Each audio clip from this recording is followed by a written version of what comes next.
name is James, and today we are going to be breaking down UFC 300, and I will be giving my predictions on who I think are going to win.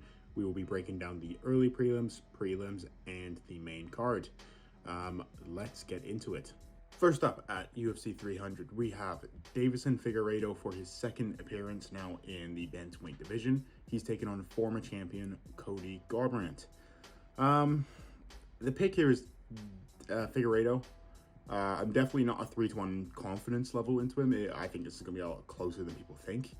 Figueiredo ticks all the boxes in the throw-in, or in the striking, I mean. He's able to throw counters. He's very powerful. He has very clean technique, good footwork, being able to move around and avoid the big hits.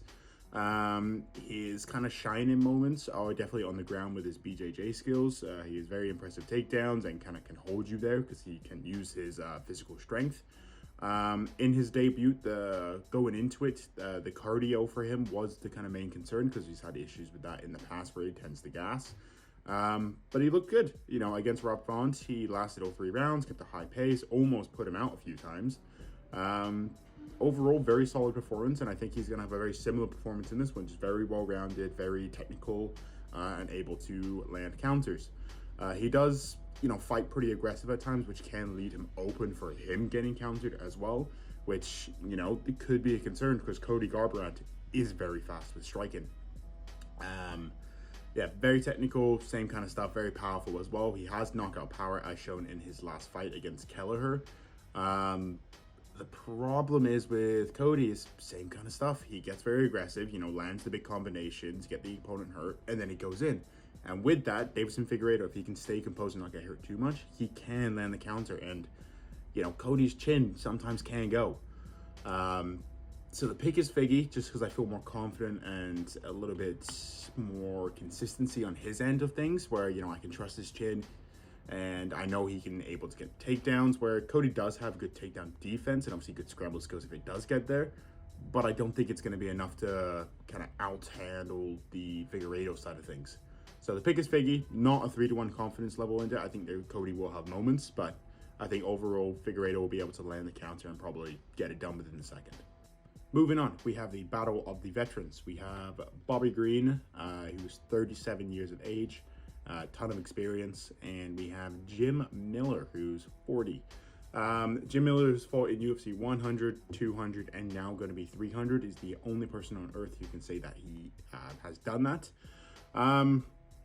Matter of the fact that both dinosaurs, they are very old. Jim Miller in his last fight obviously looked impressive, but definitely showed his age. He was a little bit slowing down a little bit, still possesses the power aspect of it, so he still can knock people out, which is good. Jim Miller has very high level of grappling. He can get the takedowns, good cardio, ability to finish fights. Overall, just very solid all around. He has good striking. He does get hit a few times, which, can be worrying because Bobby Green is a very technical striker. The pick here is probably going to be Bobby. Even though the age difference isn't, drastic, he's going to be the bigger guy in the cage. He's going to be younger. The skill aspect of boxing and technical striking, I'm going to give Bobby the edge there. If Jim Miller does shoot takedowns, Bobby does have a wrestling background. He tends to not really use it as much, but he has good takedown defense, and if it does go down to the ground, he can still hang and still throw up submissions if he needs to. I just think Bobby Green has the skill set to get it done. Main concern by Bobby is he did get brutally killed in his last fight against Jalen Turner. The ref just watched it. So I don't know how Bobby Green's going to be coming back and, whether he's going to be afraid to get hit, because Jim Miller has the ability to throw power in close distance, even though it is going to be a bigger cage. But the pick's Bobby, because I think he has the skill set to kind of get everything done, but the script could work against me here. And, Jim Miller 100, 200, now 300. UFC knows what they're doing. So if it goes to decision, cannot trust the scorecards. Jim Miller's getting it. Inside the distance, I'm going to say Bobby Green. Both guys are tough, so it's probably going to go Jim Miller's way, but picks Bobby. Hopefully we get it done. Moving on, we have Jessica Andrade, the former world champion, taking on Marina Rodriguez. This one has me torn because I think Andrade has the ability to get this done. She has a very brawl and sloppy technique, but with that can hold power, keep distance, and also she has the threat of the takedowns. In this fight, though, she will not be the bigger fighter. Marina Rodriguez has the height advantage, the reach advantage, leg advantage. She's coming off a knockout win. So is Andrade, but Mackenzie Dern, who she beats, should not have been striking with her, at all. So, maybe recency bias on that one, why we're thinking Andrade is, her. Because before that, she was on quite a bad skid. I'm going with Rodriguez. Hopefully she can last the kind of car crash style of Andrade, which comes in brawling, takedowns, all that kind of stuff. I'm going to bet on the fact that she's a bigger woman in the cage, so she'll be able to stuff most of the takedowns. She does a decent takedown defense as well.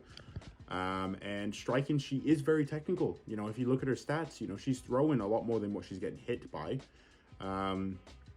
So I'm going with the underdog here. I think the longer the fight goes, it only benefits her, in my opinion. I think Andrade has a good gas tank, obviously started on as anybody does, but as the fight goes on with her takedowns, with her striking, with her movement, she gasses herself out. And I think Marina will be able to stay calm, composed, and land the bigger, more technical shots on her. So the pick is Marina. Hopefully she can get it done.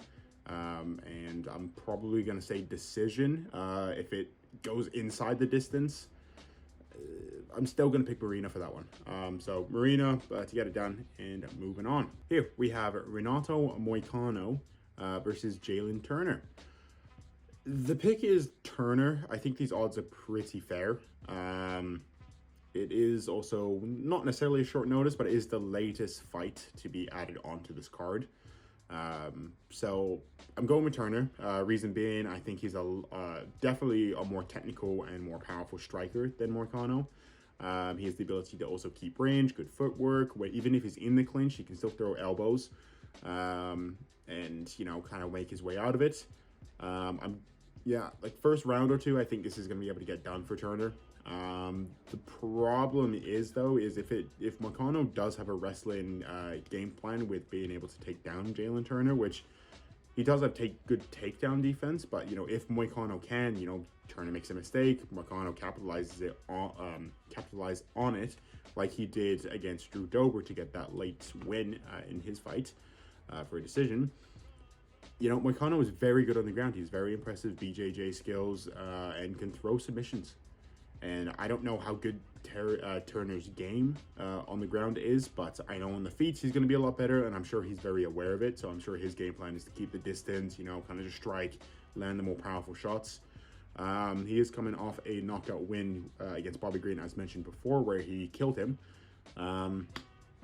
So hopefully Jalen can get it done. His cardio somewhat worries me, but I think he'll be fine for the 3 rounds.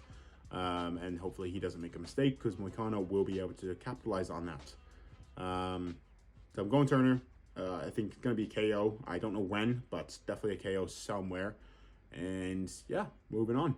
Here we have Sadiq Yusuff, number 13, taking on Diego Lopez, looking to break into the top 15 here. I'm picking Diego Lopez. I am quite biased with it, just because I really do like Diego Lopez's style, who he is as a character, his aura, in a sense. Pretty much the same kind of dude, or same kind of size, sorry. Similar reach, similar height, kind of similar age too. So both guys are going into the prime. Sadiq Yusuff is a boxing kind of style fighter, so very technical on the feet, good footwork, being able to land big power there. He has good takedown defense, and obviously he can shoot a takedown every once in a while. I don't think that's going to be his plan, because Diego is another level on the ground with his BJJ. I'm feeling Diego Lopez, though. I feel like even though this probably will just be a stand-up fight, I feel like Diego Lopez will shoot a takedown just to kind of let Sadiq Yusuff know that it's there, and also stand on the feet, because Diego Lopez does possess a big power. I think it's going to be a very fun fight to watch, very back and forth as well, with big moments. But yeah, Diego Lopez, he's training with Alexa Grasso, who is the current world champion in the women's division there.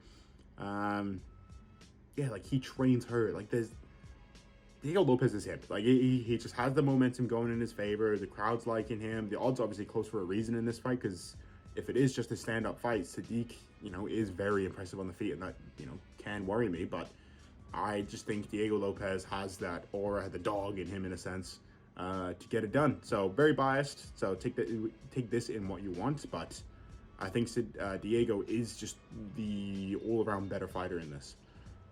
Moving here, we have another women's fight. We have my grandma fighting Holly Holm, who was a former champion quite some time ago, taking on Kayla Harrison for her debut in the UFC.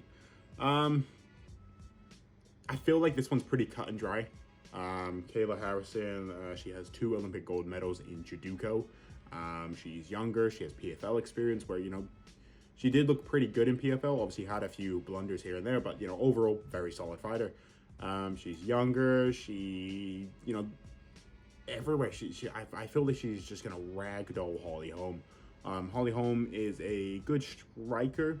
In her last fight, she looked horrible, very slow, because she is 42 years old. Yeah, she hasn't had a knockout in 7 years. Yeah, I think just Kayla Harrison is going to have her way and just ragdoll her. In the PFL as well, when you take somebody down, you're not allowed to elbow them.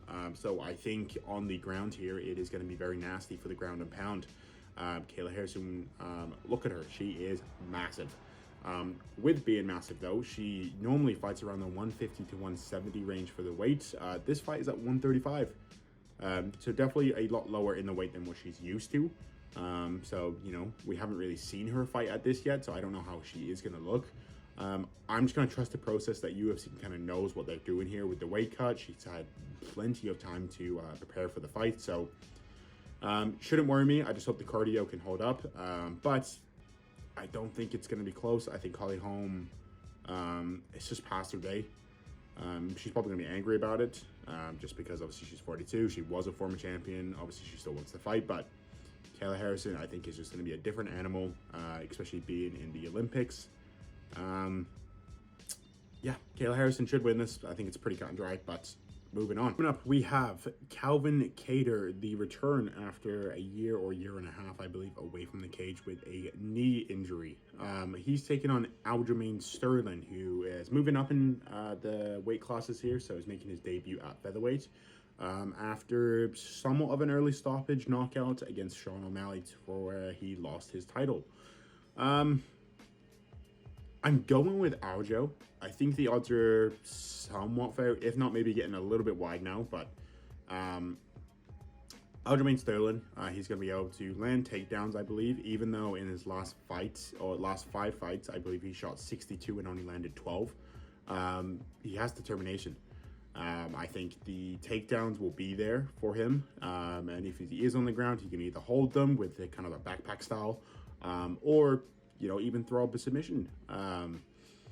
And even on the feet, even though people do clown Aljamain Sterling's striking, it is quite impressive. In a few of his fights, he definitely has been able to outland his opponents. I believe in his Peter Yan fight, he outlanded him. And also, if you look at his stats there, he definitely is throwing more than he's getting hit by. He is versing Calvin Kattar, who, even though Aljamain Sterling has, in my opinion, good striking, Calvin Kattar is going to be better in the striking. There's kind of no doubt about that. He does get hit quite a few times. And also, with that time away, he might have a little bit of ring rust, if you're away for that amount of time, how is your speed going to be? How is your timing going to be? These are questions that I don't think Kattar will have an answer to. I think Aljamain Sterling's going to be moving around with good foot technique. He's training with Dean Thomas, who's a very technical coach. Yeah, I think Kattar's maybe land 1 or 2 big ones, but yeah, I think Aljamain Sterling's going to control the takedowns there. And another thing to mention with Calvin Kattar with his knee injury, I believe it was his back leg. So if Aljamain Sterling's going to be shooting for takedowns, even if he goes in a single, like a single leg takedown, all Kattar's weight is going to be on his back leg, which he did injure. I would assume Kattar's leg is obviously good and going, because obviously why would you take a fight at UFC 300 if it's not? But you never know. So I'm going with the side of Aljo. I just feel a little bit more confident in him being able to get the takedowns. Another thing to mention that I forgot is Kattar's takedown defense, 91%. I would use the analogy that it is like ordering a beer full of foam and about that much beer in it. I think it's all fluff. I think that he's never really been tested against somebody like Aljo, who is going to be very determined to get the takedowns, while also being able to strike as well. So I'm more confident in Aljo. He is the pick, and I think he will be able to get it done. Moving on, we have the featured prelim of the night. We have Yuri Prochazka versus Alexander, however you say his last name. Very close fight, as you can see by the odds there. People are definitely split with this one. Both guys are very tall. Both guys are very similar in height, reach, age, and all the whole shebang, basically. Yeah, I'm gonna say Yuri. Reason is somewhat biased. Like, I do like Yuri. He's a very stoic kind of guy. Very unorthodox in how he strikes as well in closest distance. He did lose to Alex Pereira in his last fight, but I don't know. It was, he did take some time off before that one. It was him coming back. He's kind of got the ring rust out, I would say, because he did win the first round. He still did look good. He's still in his prime. Very unorthodox, like I mentioned. Good takedown defense, all this kind of stuff. Versus Alexander. Alexander, just like the last fight, is coming off a leg injury as well. Similar time as well, around 18 months. Striking, he is very technical. So, Yuri does have openings. So I think Alexander obviously can find those openings if he can kind of stay composed. But I don't think he's very good at fighting on the back foot there. And I think Yuri's control and pressure on him, and also just being so unorthodox and not sloppy, but very hard to predict with Yuri, I think it's just going to be too much for Alexander. And I think Yuri is going to be able to get it done in probably the second round, if not the first. It's no takedowns going to be done in this fight, I don't believe. I think it's just strictly going to be striking. So it's going to be a battle between Yuri pretty much just being Yuri and Alexander finding an opening, if so.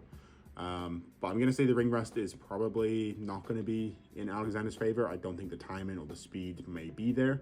So Ben on Yuri, I think he's going to get it done. I'm going with the underdog in this one. We are here on the main card now. Opening it up, we have Bo Nickal, 5-0 in the UFC. 5 of those wins have come within the first round. He's taken on Cody Brundage, the actor himself.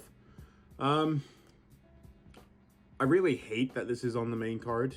Reason being is I've listed, how many fights now? 1, 2, 3, 4, 5, 6, 7, 8 fights. And all of these 8 fights are better than this one. The UFC have kind of just fed Bo Nickal into this. Getting people to talk about his fight because nobody would care, because Cody Brundage is a can. As you see by the odds there, negative 2,000 for Bo Nickal. If you are betting Bo Nickal on this, like you're not going to parlay or just betting him, the gambling helpline is in the description there, because what are you doing? Negative 2,000 is going to give you no money, so not worth it. I really want this fight to blow up in the UFC faces for kind of pushing Bo Nickal so early. So Cody Brundage by KO within the first round is my prediction here. Bo Nickal, yes, very esteemed with his wrestling, very accomplished there. 11 takedowns, woohoo. Cody Brundage, takedown defense, won't matter. Bo Nickal probably will ragdoll him. But Cody Brundage, very poor fight IQ, definitely has some blunders for sure. The reason why I called him an actor is because in his last fight versus Jacob Malkoun, however you say it, Jacob Malkoun, Jacob Malkoun was ragdolling him and then kicked him in the head. So very poor decision on his end. Cody Brundage, in my opinion, faked it and obviously got the win there. So it says 2-3, technically 1-4 in my opinion, but yeah, the UFCs are feeding Cody Brundage to Bo Nickal, and for what cause? This doesn't change the division, doesn't change who Bo Nickal is. I wish it was a better opponent, because then we can actually see who Bo Nickal is. Like, for example, if he wrestled a Dagestani and then ragdolled him, people would respect Bo Nickal a lot more. There's been a few posts about this already, about like how Bo Nickal doesn't really have that much engagement either, like on his Instagram or social media. So I don't know why the UFC are doing this. Probably just to get people to care about Bo Nickal, but you know, I don't know. With the UFC, it's stuff. It's you respect the fighter because of what they've done in the sport. For example, in their next fight here, we have Charles Oliveira. Why do we respect it? Because of what he's done. He went on a massive tear, winning multiple fights against very dangerous people. Nobody will care because Bo Nickal is expected to win this, like negative 2,000. I think that comes out to 95% win odds, right?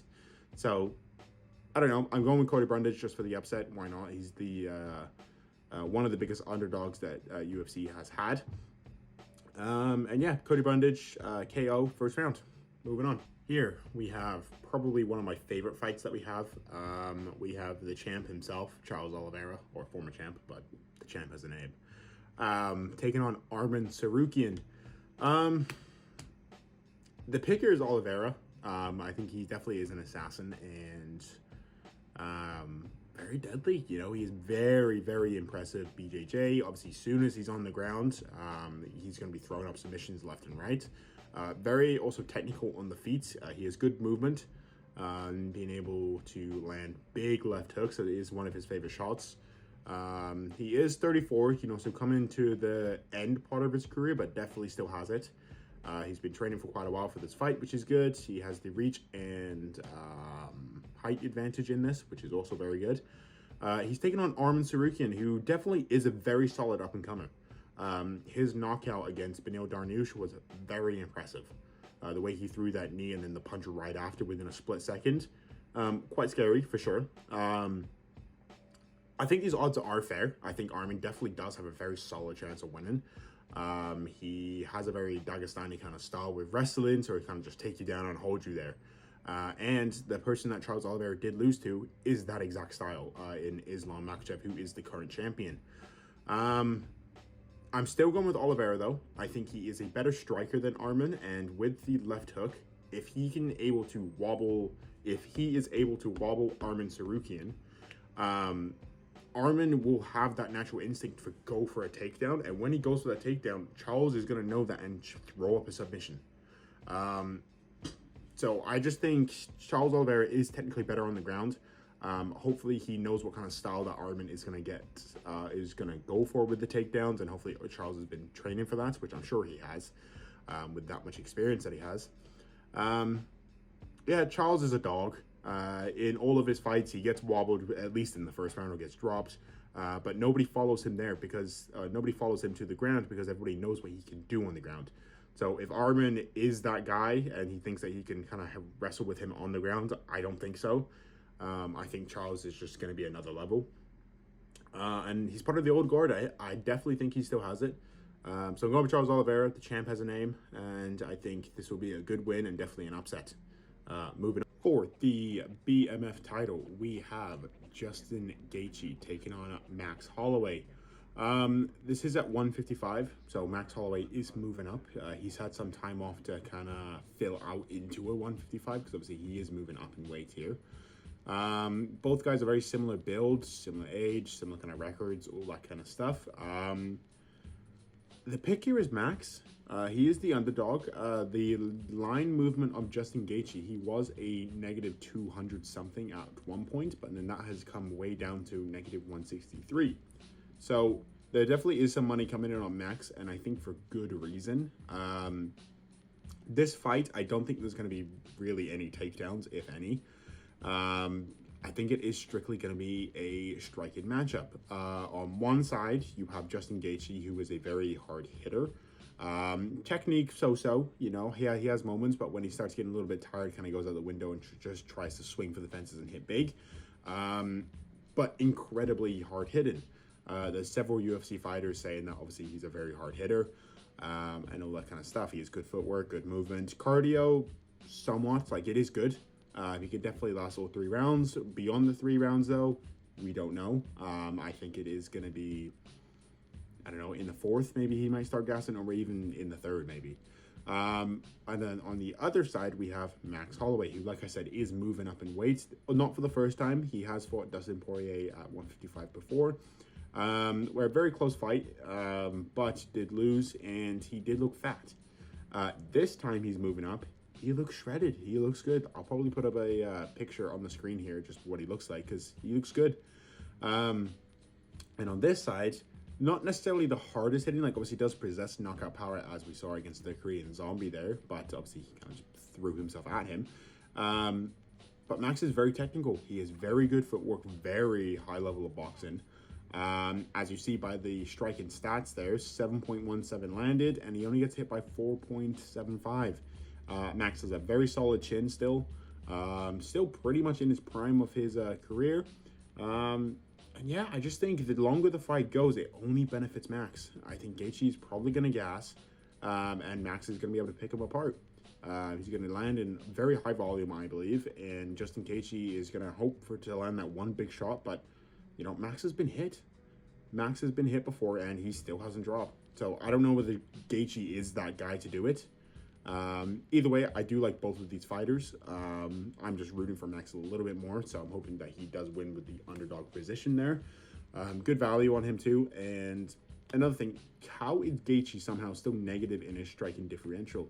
7.35 landed, and then he gets absorbed by 7.5. So definitely take one and get hit by one and a bit. Max is the pick though. Hopefully he can get it done, but I will be rooting for both guys in this. Kicking off the co-main event of the evening, we have Zhang Weili, the current champion in her second title defense now, versus Yang Xiaonan, I think is how you say her last name. Weili is definitely one of my favorite female fighters. She is an absolute animal in the cage. In her last title defense against Amanda Lemos, she set a record in the women's division for the biggest striking differential. I think it was like 180 to like 26 or something. Like something absurd, like those kind of numbers. Both these women are the same age. They have very similar builds. Both similar records too. Weili with a little bit more experience, with a higher competition there. Striking wise, very decent. She started off as a striker, but then now she has turned into a wrestler with very impressive takedowns, and she will be able to oppose her physical will. She's taking on Yan. Yan is a very technical striker. She has good cardio. She has the ability to knock people out. Decent takedown defense. I don't think it's going to be enough. I think Weili will be a champion for a long while. Hopefully I didn't jinx it. Knock on wood. Yeah, I think Weili is the complete package. She has great takedown defense. She has great takedowns. She has good submission skills. Very impressive striking and the ability to go all 5 rounds. And she's a dog, you know. She was a champion. She lost it, and she came back to win her champion status back. Most people can't say that they've done that. Yan obviously does look impressive. She definitely does have a chance here. I think these odds are fair. I think Weili deserves to be a negative 450 favorite, almost 5-1.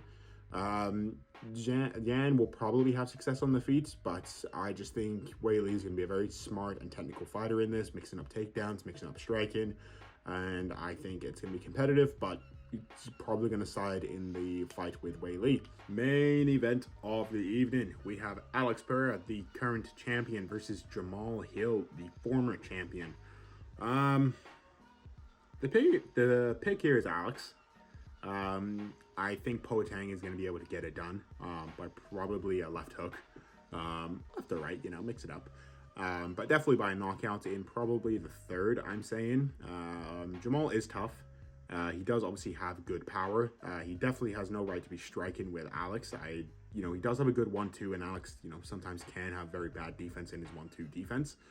But I think Alex will be able to get it done by a brutal knockout. This will just be a striking matchup. I don't think any takedowns are going to be there. And even if they are, Alex does have good takedown defense. Another main reason why I'm going with Alex is the ACL break or ACL tear for Jamal Hill.